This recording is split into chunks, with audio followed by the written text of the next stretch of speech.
Hi, everyone, and welcome. Thank you for joining us this evening. From the Boston Public Library's Program Department, I'm Kirstein.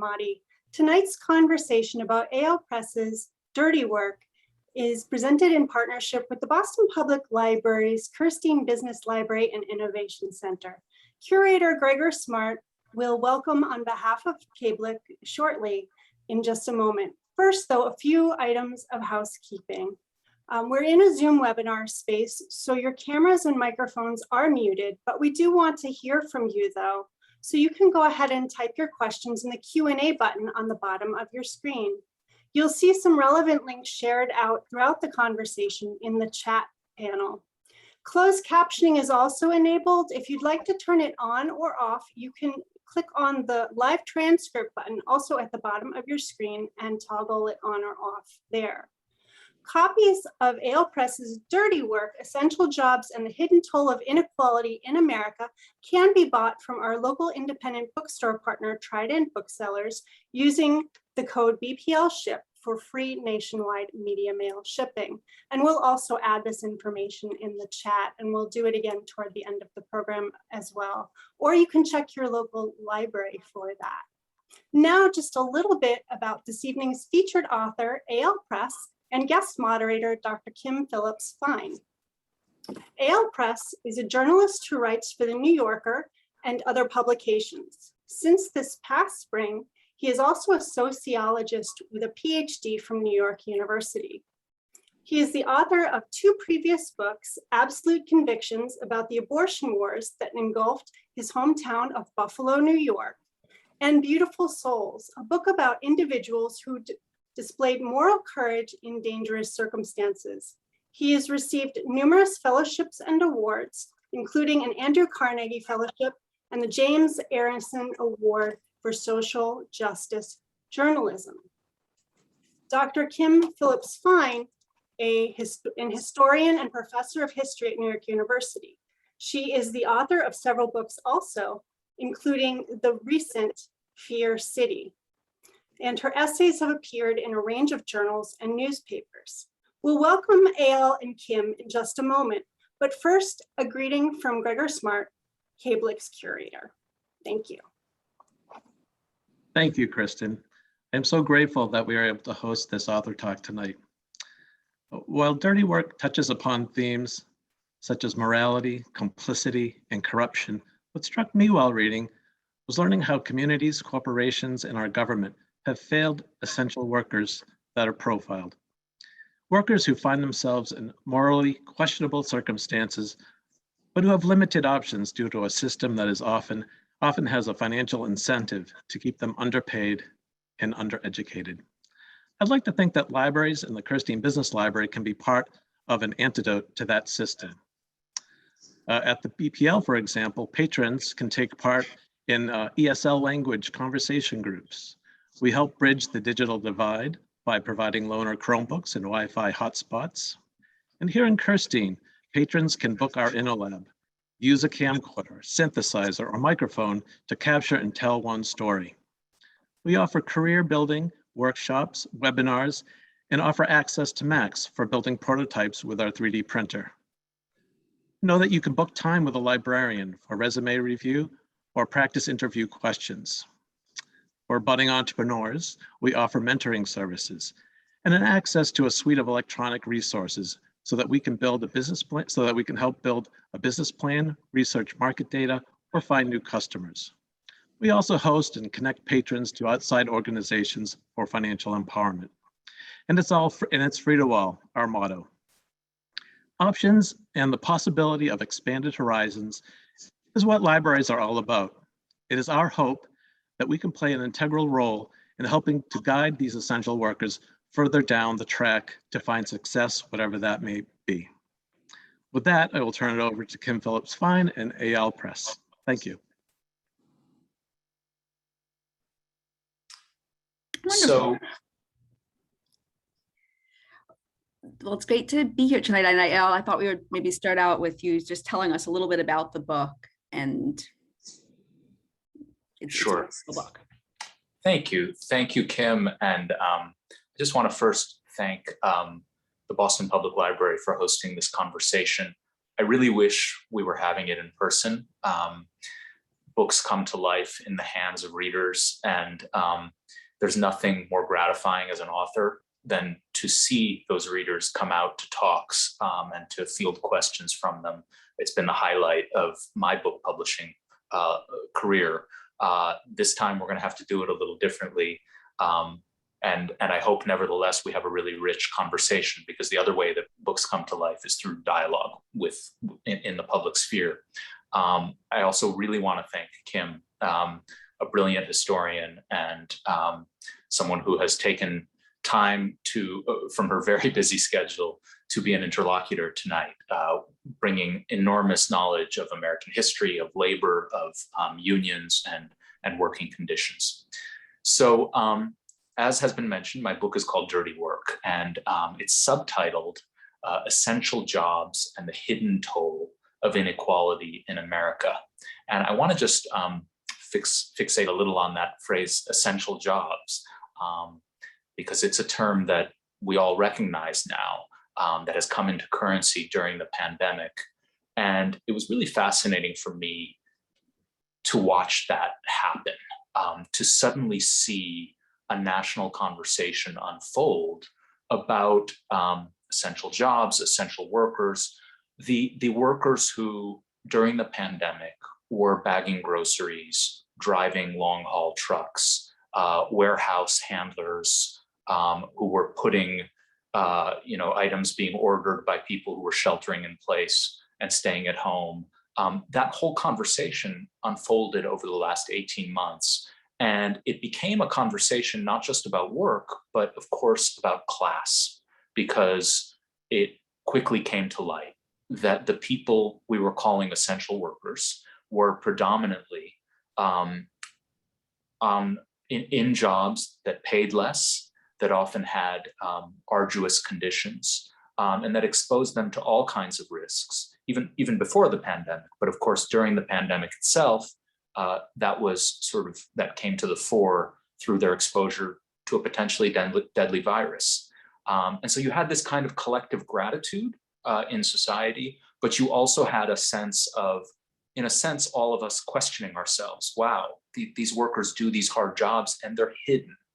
And it was particularly fascinating to me because I'd spent the past 3 or 4 years before the pandemic talking to workers that are arguably even more hidden, and who are doing jobs that are done out of the way and on the margins, but that I suggest are also essential to our society, albeit in a slightly different way. And the essential jobs I'm talking about are jobs that have a morally troubling aspect to them.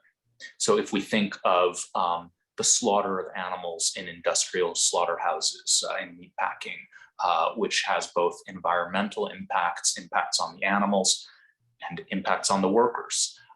If we think of the jobs of running America's prisons, and in particular, I focus on the mental health wards of our prisons, which, by the way, are our largest mental health institutions at this point. We warehouse more people with severe mental illnesses in jails and prisons than we do in public hospitals. If we think of the job of conducting targeted assassinations with drones, all of these are jobs and forms of work that carry profound moral questions and that many people find morally discomforting, and yet that are kind of delegated off and out of the margins so that we don't have to think about them that much. And that is in a sense the premise of my book. And I came to kind of think about these jobs by going back to a sociological essay that I came across. And it was written actually shortly after World War II and published in 1962 by an American sociologist named Everett Hughes. And it was titled Good People and Dirty Work. And it was based on the time that Hughes spent. He spent a semester teaching in Frankfurt in post-war Germany after World War II, which one can imagine is a very freighted place to be at that time. And Hughes was a provocateur. He didn't shy away from bringing up what had just happened in Germany. But the people he brought this up with were the folks he had known before the war. They were intellectuals. They were cosmopolitan, white-collar professionals and architects and educated people who were not members of the Nazi Party, and who he wanted to know, how would they talk about, what would they have to say about what had just taken place, namely the genocide of the Jews and the horrific crimes of the Nazi Party. And he begins the essay by recounting an evening he spent at this architect's house where he goes and has tea. And he's among these cosmopolitan people, and he brings up what happened. And the architect who's hosting the event says, well, I'm ashamed for my people whenever I think of this, which is exactly what you would expect someone to say. But then further on in the evening, he says, but the Jews, they really were a problem. They were taking all the good jobs. They were living in these filthy ghettos. He sort of just goes on to describe them as what Hughes calls an outgroup. And of course, he then backtracks and says, look, I'm not saying what the Nazis did was justified, but something had to be done to settle this problem. And out of this conversation and similar conversations that Hughes has, he writes this essay in which he says, it would be very comforting for us to think of dirty work, of unethical things that happen in society as the responsibility of rogue actors who are just kind of acting on their own and that have nothing to do with us. But in fact, the people doing society's dirty work are agents of society.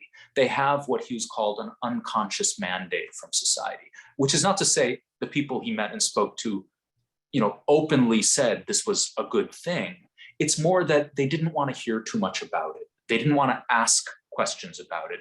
And through that kind of passivity and apathy, Hughes posits that dirty work can sort of happen in the shadows and in the margins. And to me, the most provocative thing about the essay is not what it says about Nazi Germany, which Hughes was not, in fact, an expert about, but what he goes on to say, which is that this dynamic exists in every society.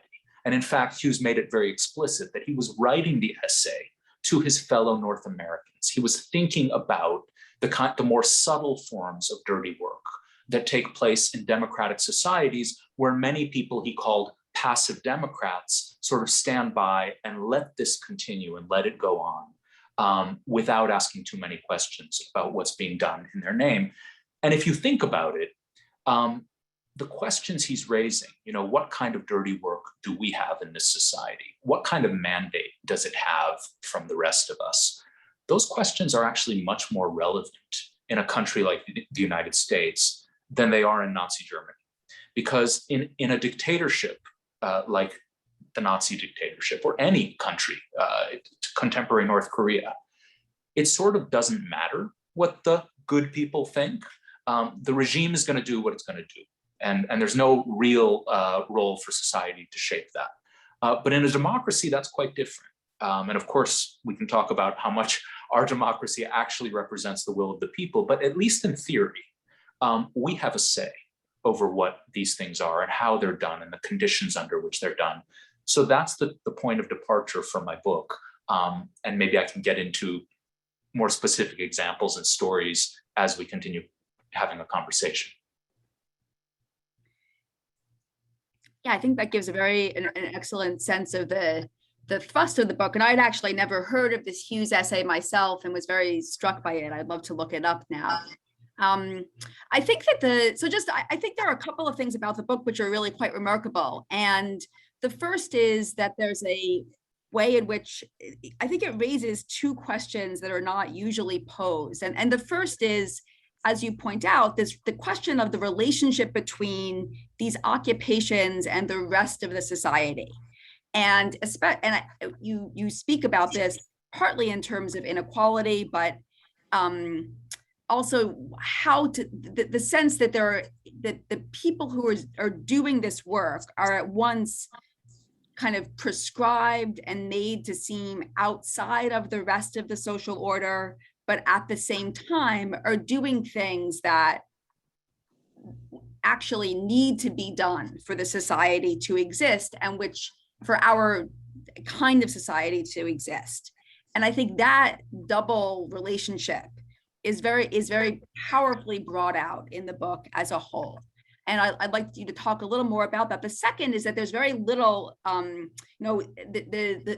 often books that focus on the subjects of this book, and we can talk more in a minute about what the actual work is, what is the dirty work that you're talking about, but they usually focus on the victims somehow. And I think focusing on the perpetrators, or at least the people who carry out these jobs and the impact of that work on them, is also quite original and really different than a lot of what we see in this type of book. And I wondered if you could talk a little bit about what led you to write this book.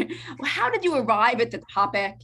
And how do you see it coming out of your sort of long-standing intellectual project? How do you see it connecting to your other work, which has partly been about resistors, people who in one way or another dissent from what they're supposed to do, but also very much about conviction and people who act in accordance with a set of deeply held moral beliefs.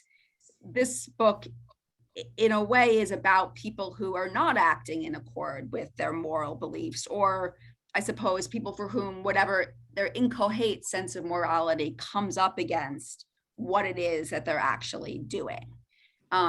So how did you come to write the book? How did you arrive at the topic? And it also seems like it must have been kind of an agonizing book to report. What was it like to work on it? Well, you're absolutely right that it grew out of previous books and a long-standing interest. All the books I've written are about individuals who are thrust into morally treacherous situations, and they have to decide, make very difficult choices about whether to heed the voice of conscience and do what they think is right, or to do what they're ordered to do or expected to do or have to do.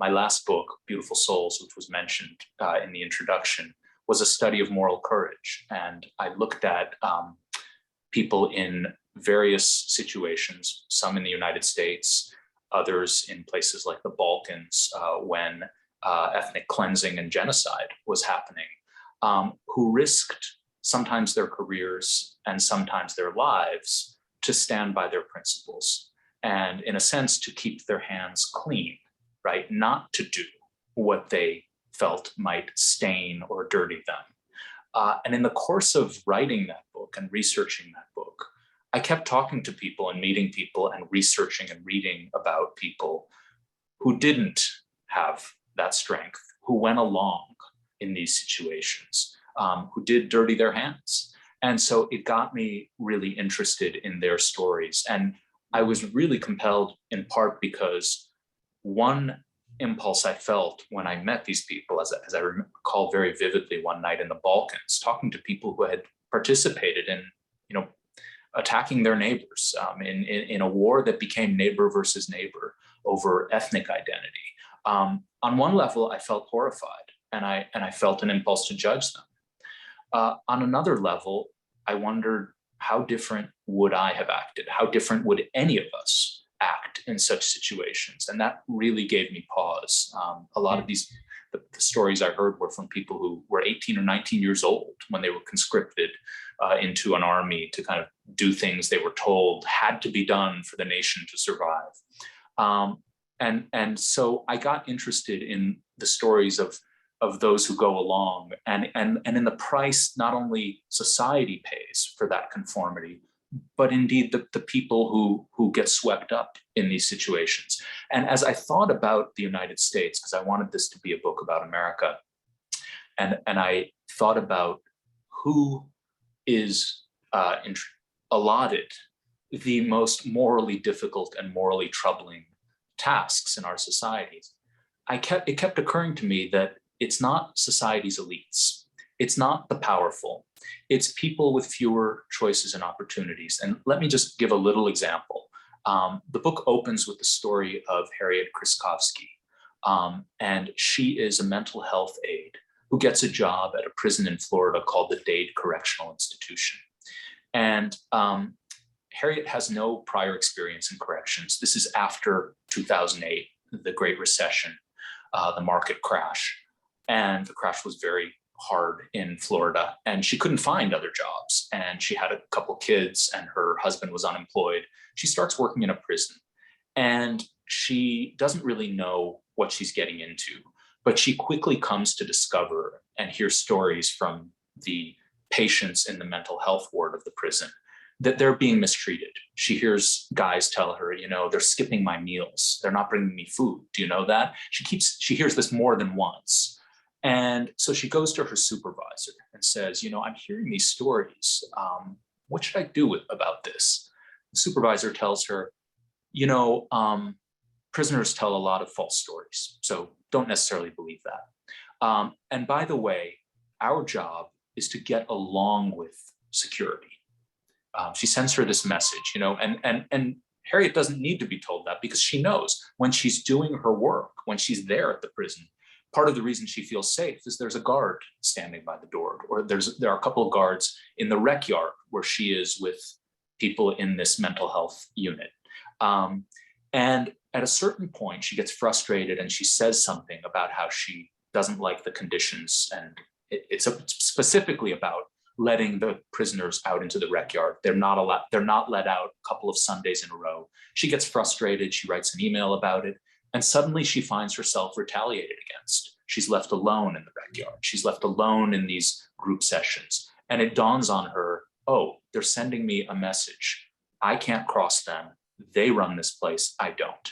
Now, that sounds like one specific story, but in fact, as I point out in the chapter, it's not specific to Dade.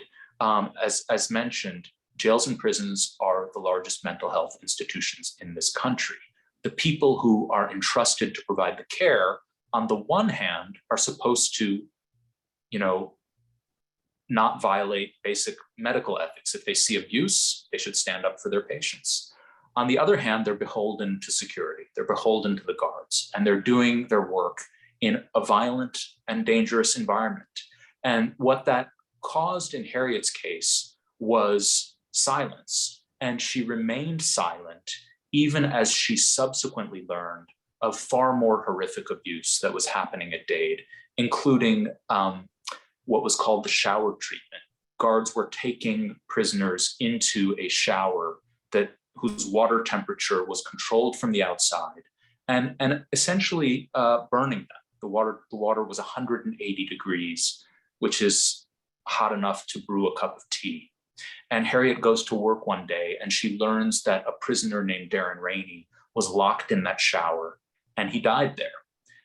And we now know from autopsy photos, he sustained burns on about 90% of his body.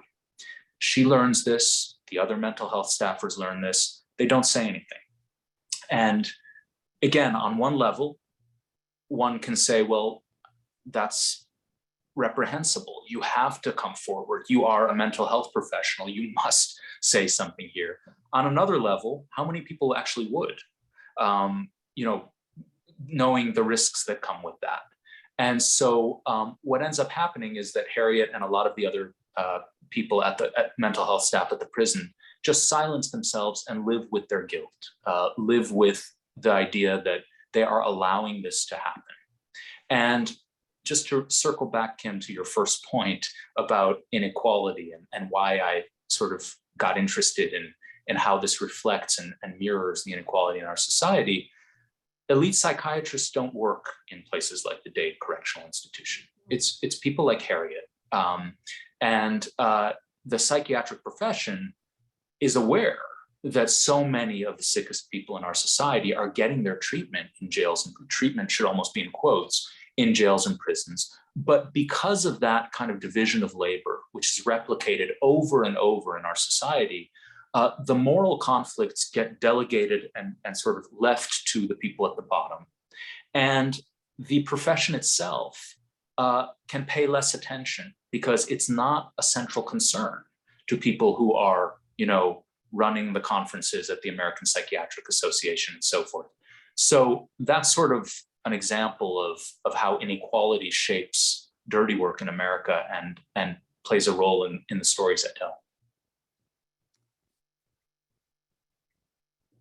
The kinds of work that you write about, work in prisons, meatpacking plants, drone bases, also oil rigs, all of these, one thing that unites them, they're very different kinds of workplaces, but all of them are secretive, inaccessible to the public and to reporters, kept really out of public view, as you say. And so I wonder, how did you write about it? Can you tell us a little bit about your process, how you found people like Harriet, how you went about doing the work of the book, and also maybe some of the conflicts that came up for you? You write about this a little bit near the end of the book, writing about fossil fuels in particular, or something that implicates, all of us in different ways. So I'm curious also if you found yourself facing any moral quandaries while you were working on the book. Well, I should say from the beginning that the book is kind of about the workers, but as the one review that has been published thus far said, it's also about us. And when I say us, I mean myself as well. I'm not sort of standing above and saying, so many of us are implicated through our lifestyles, through the politics and the social policies that have happened in this country. I'm not excluding myself to any degree. So writing the book was a grappling with all of this. In terms of the process, so you're so right. All of the forms of work and dirty work that I look at are hidden. They take place in sort of physically and geographically remote institutions, slaughterhouses, prisons, drone bases. These are not places you just wander into. You have to actually seek them out. And if you do seek them out and you don't have authorization to go there, you will not be allowed inside. So I had to think really hard about how I was going to sort of illuminate what goes on inside these worlds.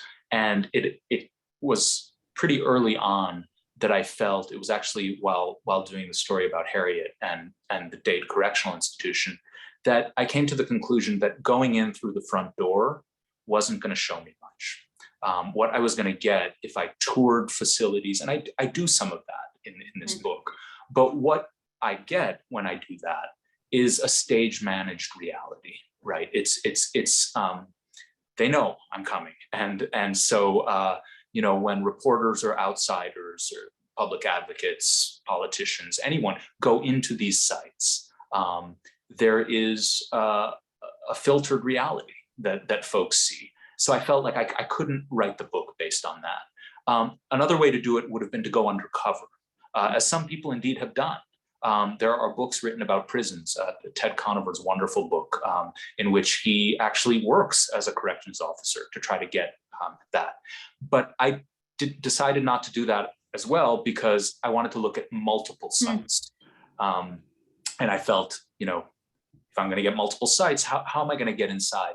And so I ultimately decided I'd have to find people who worked in these worlds. And I think that that again drew me as a writer because I'm most fascinated, I think, by not just the choices that people make in these difficult situations, but what stories they tell themselves about what they've gone through and what they've experienced. I feel like as a writer, I am interested in that, and to the extent I can contribute something significant, it's by touching these really sensitive things like shame and stigma and the psychic toll that I actually think is a big part of inequality in this country, but that is hidden. It's not easy to measure it. You can't sort of quantify it in a chart. But through the stories of these workers and the very personal toll, in Harriet's case, just to go back to her for 1 second, she falls into a depression. She loses her hair. She's later diagnosed with post-traumatic stress disorder. And when I first met her, she was wearing a wig to hide the hair loss. And rather than talk about what she'd gone through, she handed me an account she'd written of what she'd gone through, and she called it her trauma narrative. And I was so struck by that, by what it contained and also what I subsequently saw. And in a way that replicates throughout the book, that people are really talking in very personal ways about what they went through. And that can only be gleaned up close. Yeah, no, and just to emphasize, people who haven't read the book yet, most books about, so it's what is really interesting about this, or different from the undercover reporting strategy, is that in a way the book isn't just about the conditions in prisons or meatpacking plants, or in Afghanistan. And actually the events of the past week must have made the position of the drone operators and the people who've been involved in the conflict. I think part of what's happened in the last week is that many people who just hadn't thought about Afghanistan and what was happening there at all for years are suddenly brought face to face with some measure of the reality of what has been going on all this time. And so I think it's interesting that the book is not it's not just an expose, but an exploration of what it's actually like to have the burden of working within these institutions and carrying out the work itself. And so it's just to underscore that, it's like there are many books that are about sort of exposing terrible things that are happening, but rarely do you see them with this other level of reflection about what it means internally for the people involved in actually making the institutions come to life. You actually also, another wonderful point in the book is the role of art and of writing, and the many of the people who you write about seem to have written about their own experiences or engaged or painted or done other things that were efforts to try to mediate and understand for themselves what had happened. And I think it's actually a very powerful part of the book.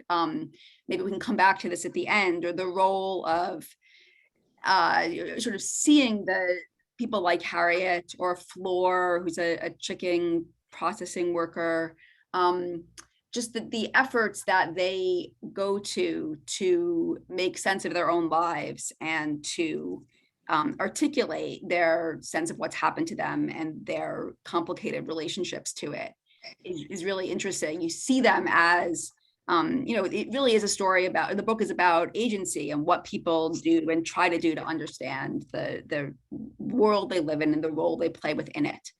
Can I jump in and, yeah, oh. Yeah.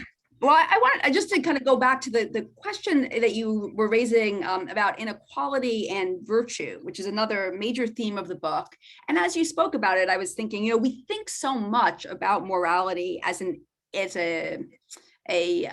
that belongs to the individual, having a conscience, doing the right thing or the wrong thing. And I think one question your book puts forward is this really the right way or the only way to see it at all? Some people are put in positions where they have to make this decision, and they have to have the weight of making moral decisions that many people never really have to face in the same way. So that there's something that morality and the capacity to act ethically in part is a function of the role, your place in the society as a whole. And I just think that's a very different way of seeing what it means to have an ethical life. What it means to have a moral life. And I just wondered if you wanted to say anything about that, about how we think about that. There's a lot obviously has been written about economic inequality, but your book is also about how one of the ways that is justified or understood is that some people are better than others, some people, and that some people are able to have the luxury of a clean conscience, of not seeing themselves in this as people who carry out this type of work. And I just want to reflect on that a bit. Well, let me give two very specific examples of that come to mind.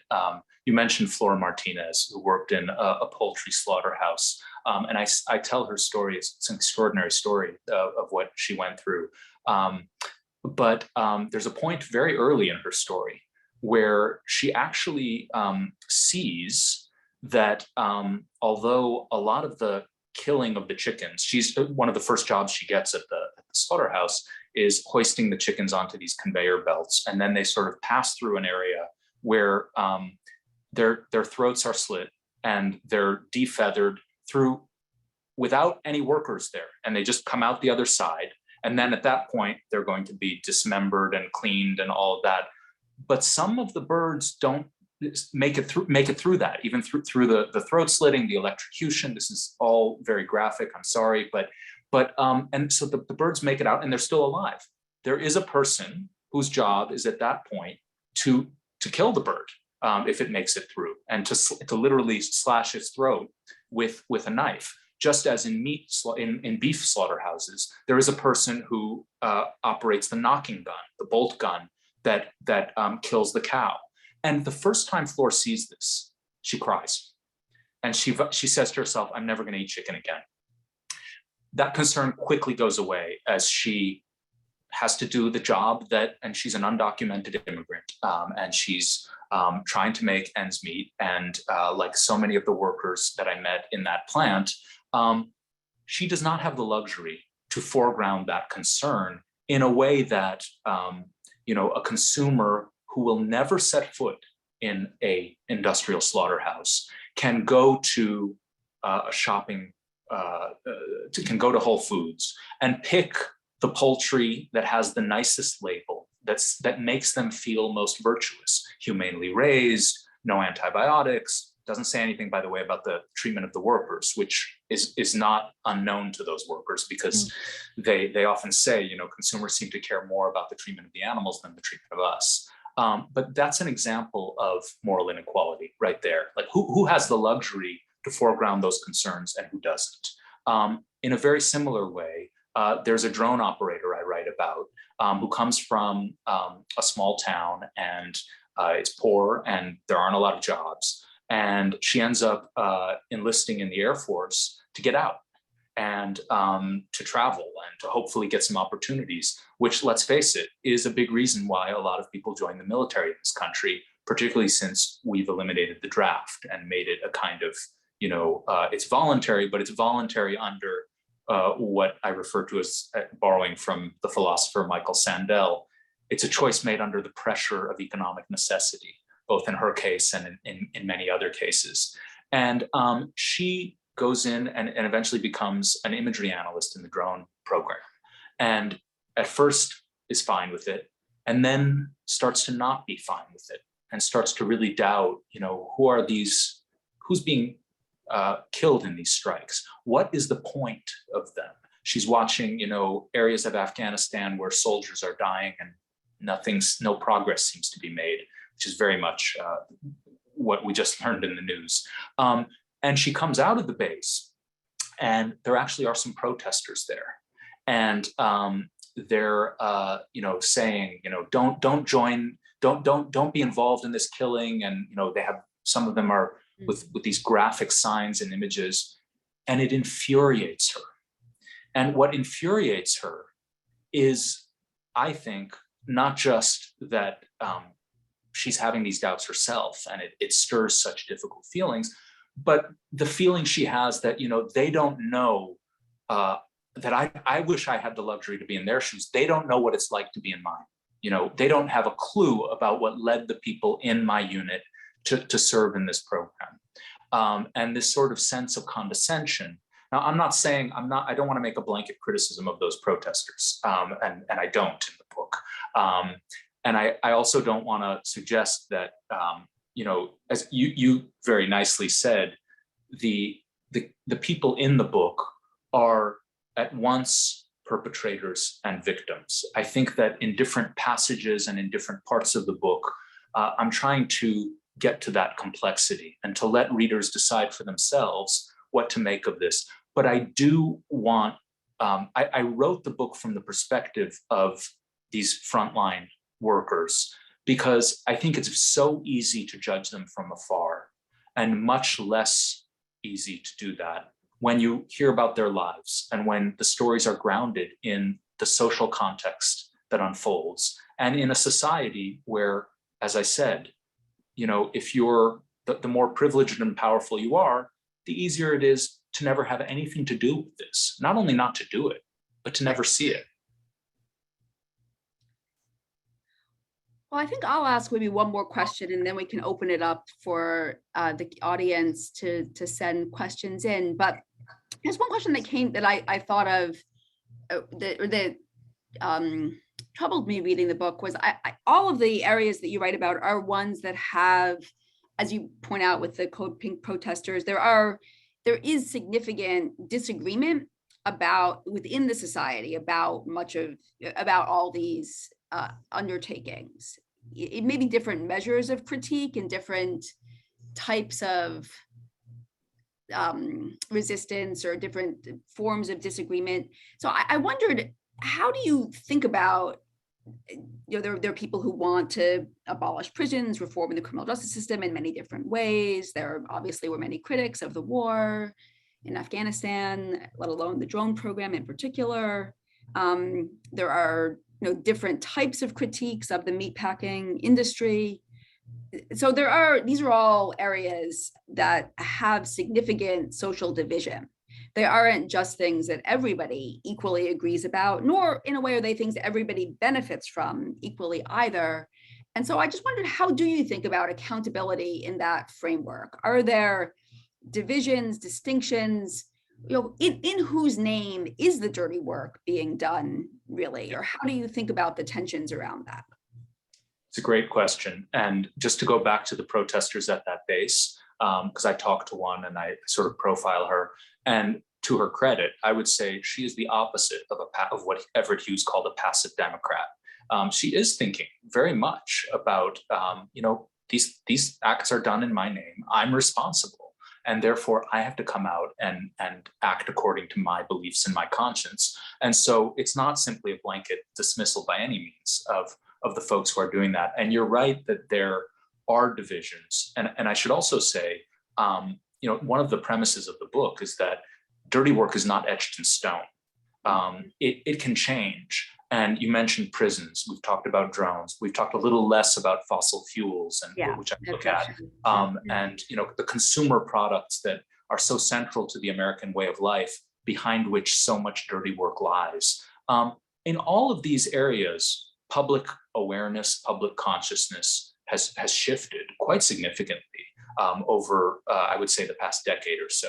And I both acknowledge that and sort of hope that the reader keeps that in mind, so that this isn't just a sort of canvas of hopelessness. It's not. But having said that, I just would say that I think it is. I think there certainly are gradations of accountability, and so when I talk about the abuses at that mental health ward of the prison, right at the top, in my view, are the private companies that were profiting from running Florida's mental health services, along with the politicians who entrusted the entire mental health and healthcare system of Florida's prison system, the third largest in the country, by the way, to private companies. So in other words, don't just do this, turn a profit. And there's been a reporting since about just what that led, the kind of abuse and corruption that led to.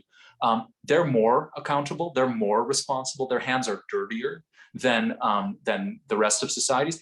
But I also think it's too easy to just end the story there and not to look at what Hughes called good people. And what I mean is people who, on the one hand, feel very discomforted when they will, if told about the kinds of abuses I write about, or if told about the environmental consequences of our industrial meat system. That it's discomforting. It may make them say, I'm ashamed of this system, and I certainly don't assent to it. But on the other hand, also don't want to think too much about it and kind of put it aside. And I think that putting it aside is what, again, I question. I think that the dirty workers I write about, they are agents of society. They are not just rogue actors who have been hoodwinked by a few companies doing marginal activities. They're doing things that have a sanction. That on some level, the society has decided that it wants. We have a number of questions that have come in already. So I will, let me just, I may join some of these together because they go together nicely. But so we have Jeff asks, and I'm delighted that he asked this because it gets to another part of the book I also was really struck by. Have you come to any further thoughts on moral injury since writing The Wounds of the Drone Warrior in 2018? So maybe you can talk a little bit about that article and about the part about drones in the book. Yeah. Thank you for the question, Jeff. So that article, which is a version of which appears in the book and is sort of expanded upon, really unpacks this idea of moral injury, which is a real theme in the book. And what that refers to is the kind of injury that's sustained by a person who, in the course of doing their job or doing their duty, witnesses or participates in an act that goes against their core values and then has to live with it. And that term moral injury is known to some of the public at this point because there's been a conversation about it in the context of war.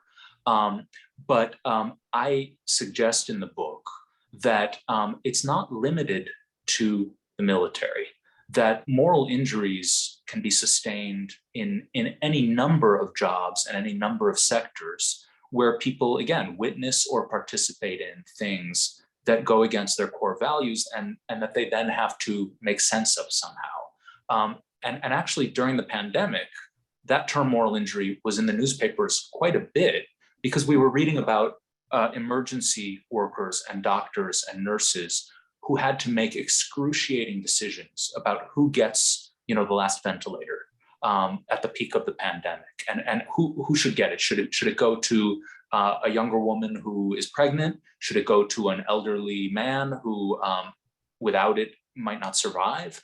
And you started seeing that term circulate more outside of the context of the military.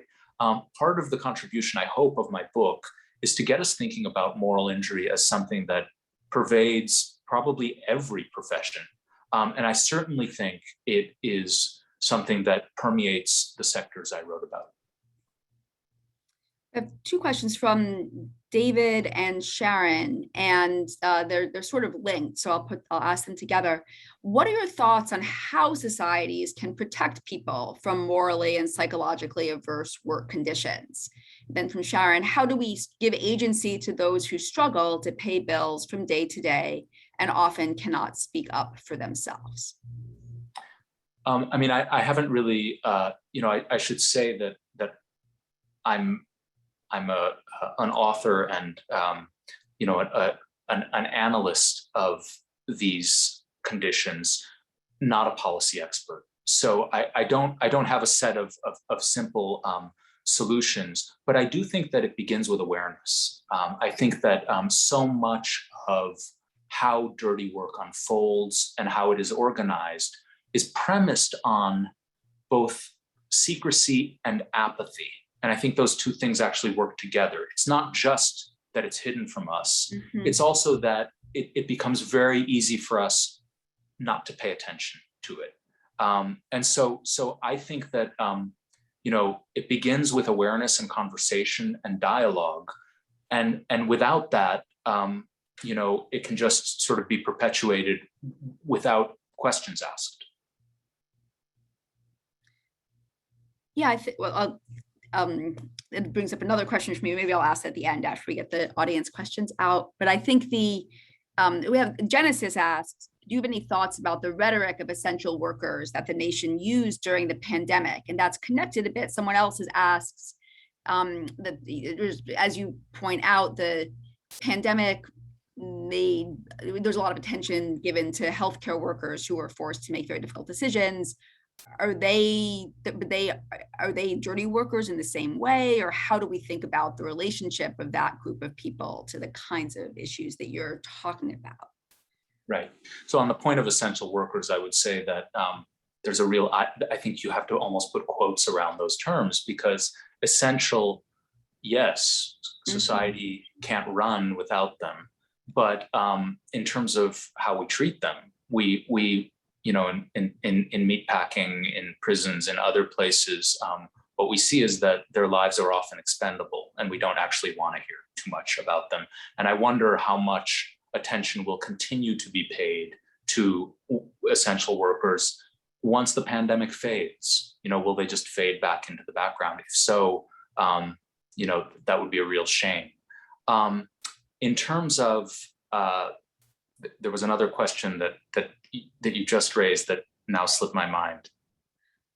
Well, the question of how well the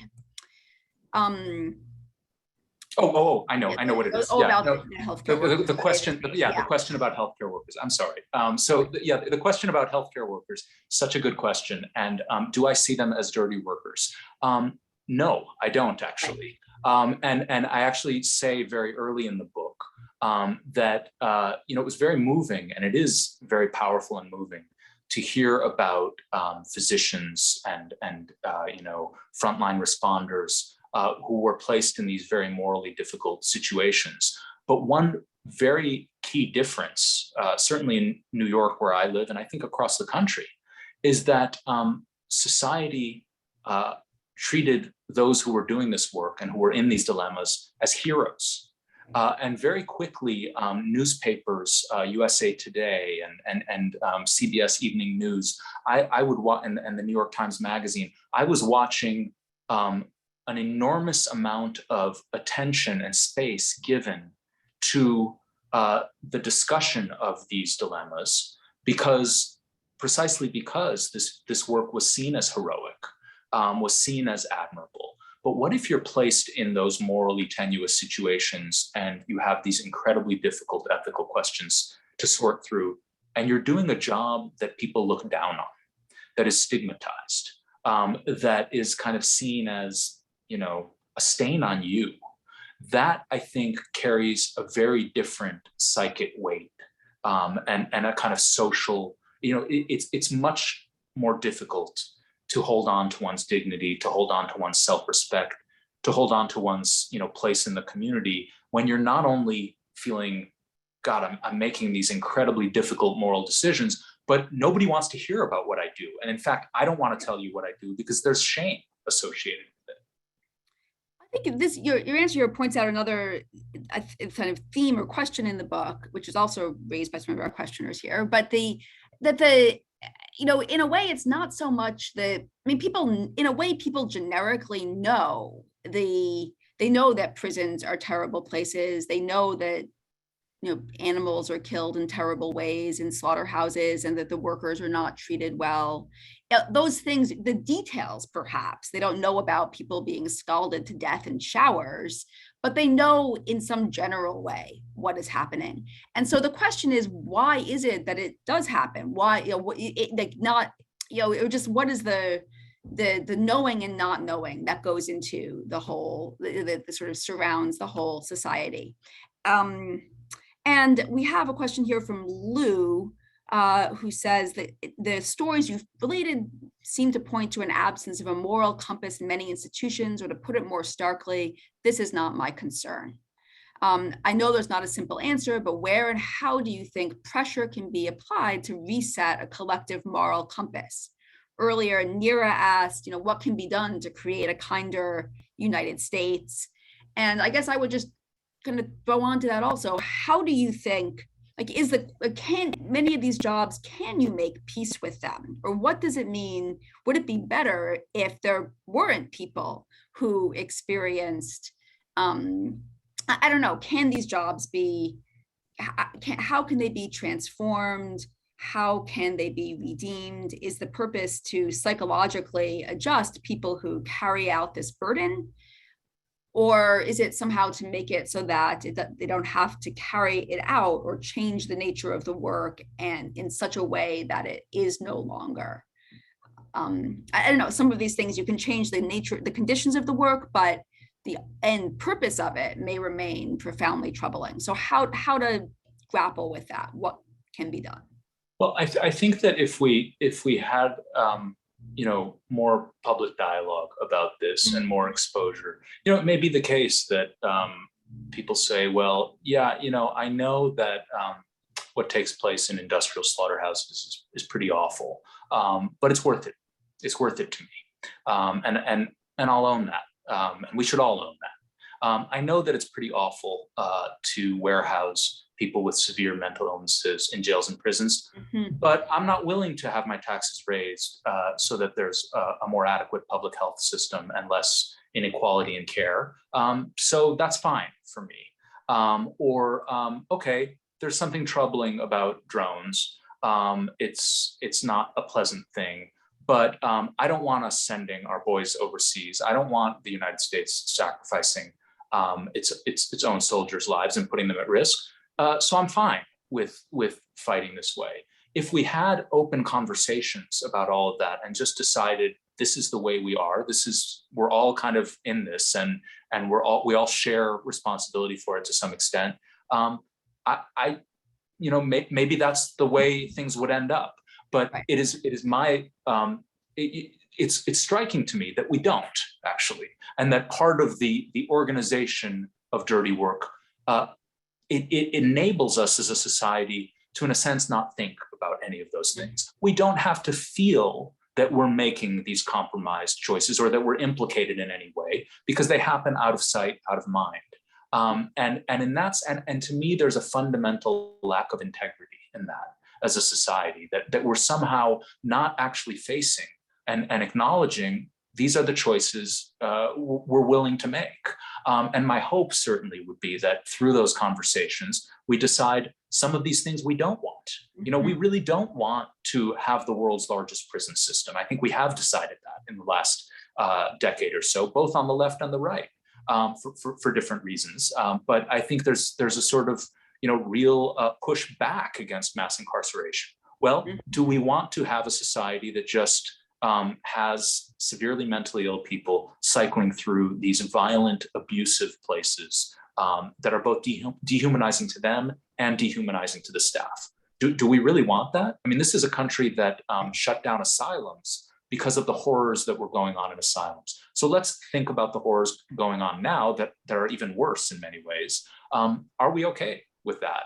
So I think that again, it's not etched in stone. These are sort of collective conversations we have to have. And I just wrote the book because I don't think we're having them. I think that what so often happens, and just to go back again to why I wrote from the perspective of these people, I don't think it's just inequality in who does the dirty work. I also think there's inequality in who gets blamed for the dirty work. And who gets blamed so often are the frontline people who dirtied their hands, the low-ranking guards at the Dade Correctional Institution who, did all of this. It's their fault. Well, okay, it's their fault. They're certainly culpable. They should be held accountable. These were horrific, horrific crimes. But I was struck by what Harriet Kraskovsky said about that. She said, a lot of the guards I knew were also just trying to do their best in awful situations.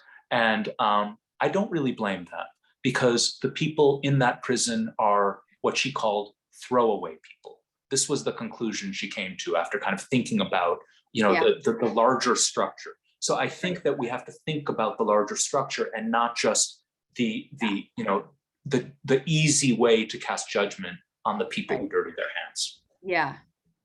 Yeah, in a way they're in the prison too. I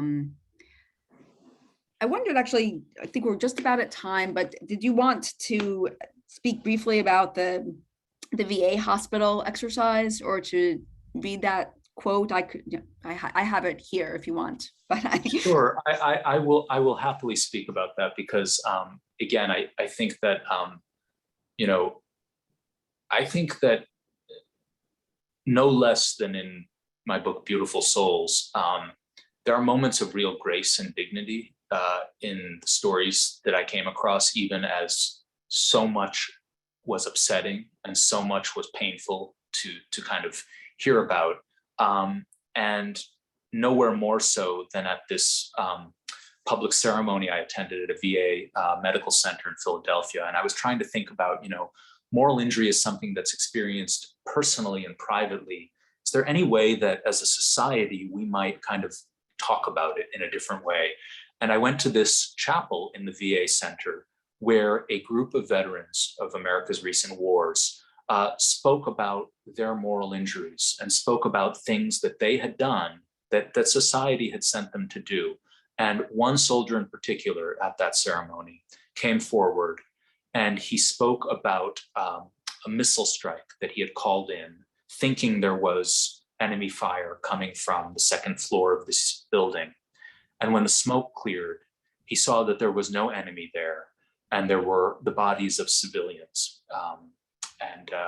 I believe several dozen civilians. And it's an extraordinary moment in this chapel. It's totally silent. And the veteran who tells this story, his name was Andy, is Andy. He's sobbing.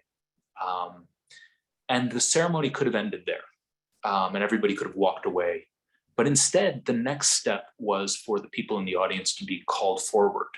And the minister running the ceremony asked them to circle the veterans and to link hands, and then to chant in unison this quote, and I'll just read it as we close.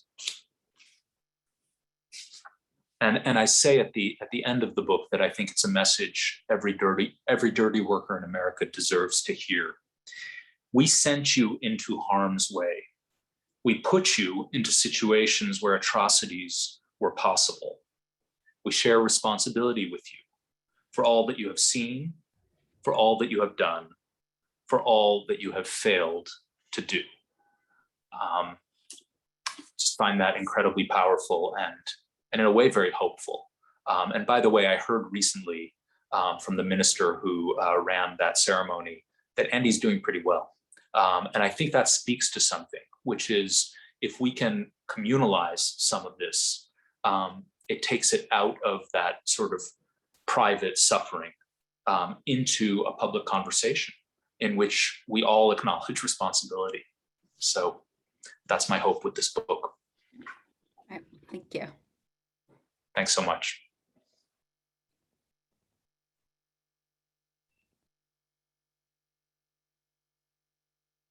Well, this is Gregor Smart. These conversation on these issues is just whether it's moral injury, public consent, privilege, just so important that we continue the conversation. And Eyal, Kim, I am so thankful for your insightful discussion on this, and I look forward to your future work. Thank you so much. Yeah, thank you. Thank you for the work of the library. Okay, so coming up, we have upcoming virtual author talks at the BPL. August 24th, we have Dr. Adam Stern, Committed Dispatches from a Psychiatrist in Training. September 2nd, we have Still Mad, American Women Writers and Feminist Imagination. And on September 14th, we have Dressmakers of Auschwitz, the true story of women who sewed to survive. So please, I hope you can attend some of our upcoming virtual talks. And just to let you know, upcoming at Kirstein, just know that every week that we do offer virtual drop-ins and mentoring. So on Thursdays, we have Find Customers and Competitors. You can learn how to find grants on Fridays, meet with us over Zoom. And on the second and fourth Thursday, we've partnered with a local law firm to offer small business legal consultations. For skill building and career success, we have a job seekers discussion group. And then we have a series of career skills on job searching, resume writing, motivation, keeping positive in the job search, and interviewing skills. And then for financial empowerment, we have a psychology of money coming up, Better Business Bureau 101, talking trash with Keep Mass Beautiful, and we are offering a workshop on SNAP benefits with the Legal Services Center. So I hope you can attend any and all of these workshops and talks, and thank you for coming. Eyal, Kim, thank you so much.